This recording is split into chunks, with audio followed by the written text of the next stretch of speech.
Hello YouTube, Tim here. I've got some more amazing product. This time it's mold putty. Equal parts, component A and B.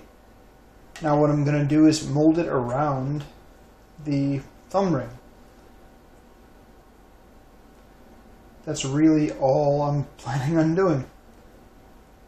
I need to be able to force enough up through the actual hole to make the, or to fill it.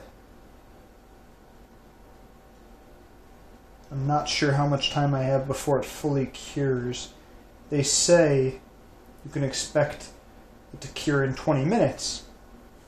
That's great, but I don't want it to become partially set, partially cured before then. So insofar as I'm able, I'm going to hurry this along and get this set and done. I've worked with this material before and I do really like it. It's a nice material. Very simple.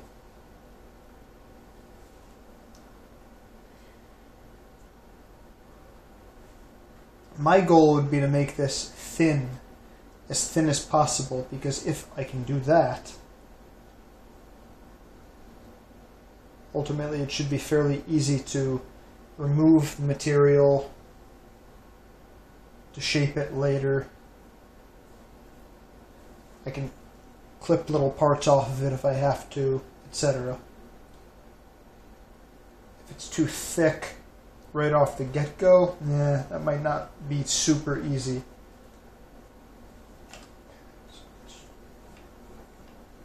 And it looks like it's already starting to cure a little bit, which is a problem.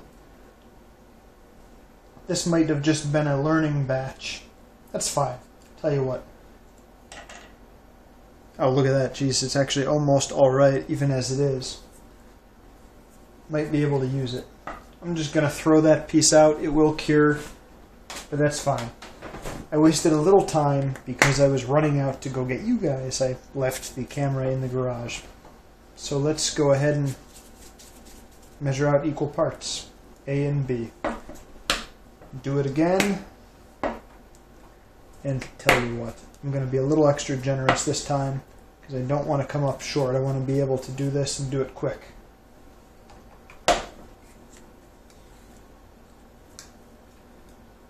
Okay. Parts A, parts B, what do you think? Pretty darn close? Good. That's within tolerance. What I like to do,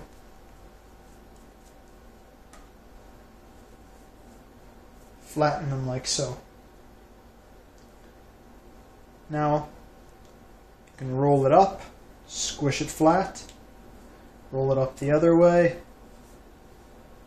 squish it flat. This is a lot like making puff pastry, although the process is dramatically more rapid doing this because you're not concerned with keeping butter at the right temperature, etc. All you're doing is you're continuing this process of rolling until it's homogenized. You can knead it however you like. But I just happen to like that because it's fairly quick. Great. Okay, so there we have this beautiful mold putty. Let's try this again. Step 1.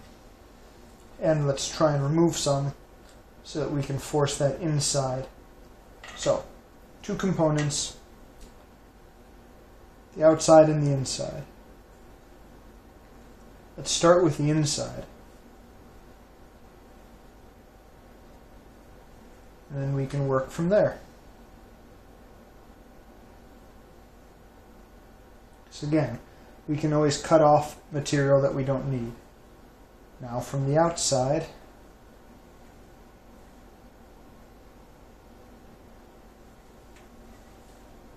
this I wanted to be a little bit thicker, a little bit more material, because ultimately we're going to be pouring stuff in here.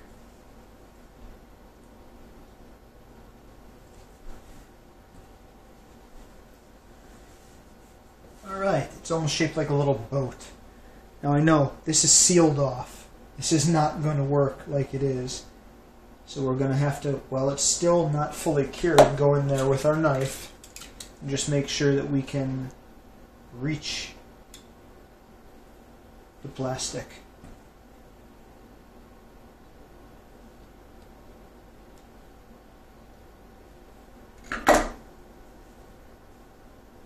That's good.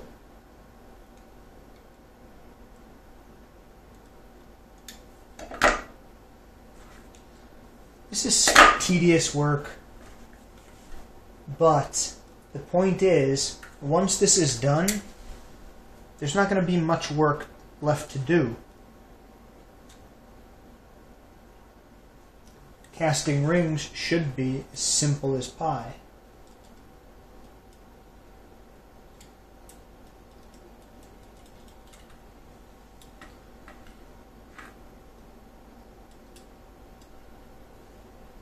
But we will have to lift this ring out, so let's just continue cutting until we have a complete clearance around the outside.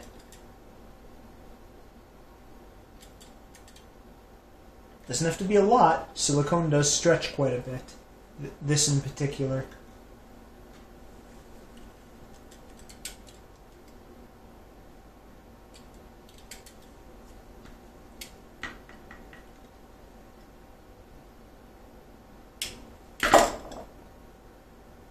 Great. Let me bring that up closer. You see what I'm doing? Creating a little channel. So eventually we'll just be able to peel this down, pull out whatever we cast inside there. Huge benefit to silicone. We're going to be able to stick this in the oven if we want to. So the last batch, one reason it failed was because, that is of the resin, the amazing resin that I cast, it failed because it needed to be warm. Such a small piece couldn't get warm enough to fully cure. Well, this can survive, I think 400 degrees or hotter. We should be fine there.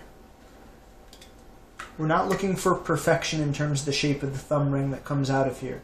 We're just looking for good enough, because we can take good enough and then we can finish shaping it with with sandpaper, a file, etc. It's getting a little bit harder.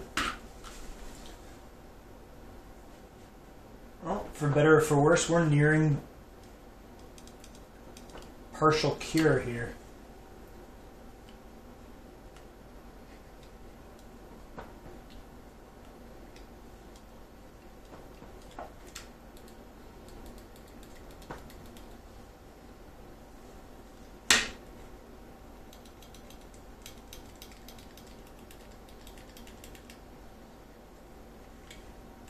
Tell you what, let me grab a serrated knife. See if that won't speed the process.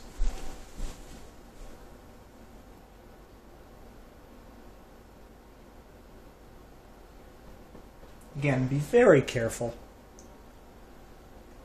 Perfect knife skills are not essential, but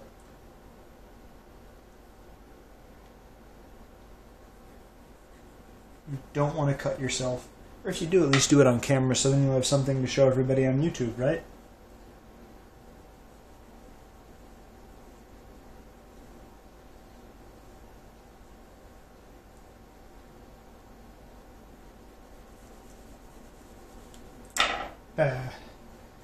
Yes, check that out.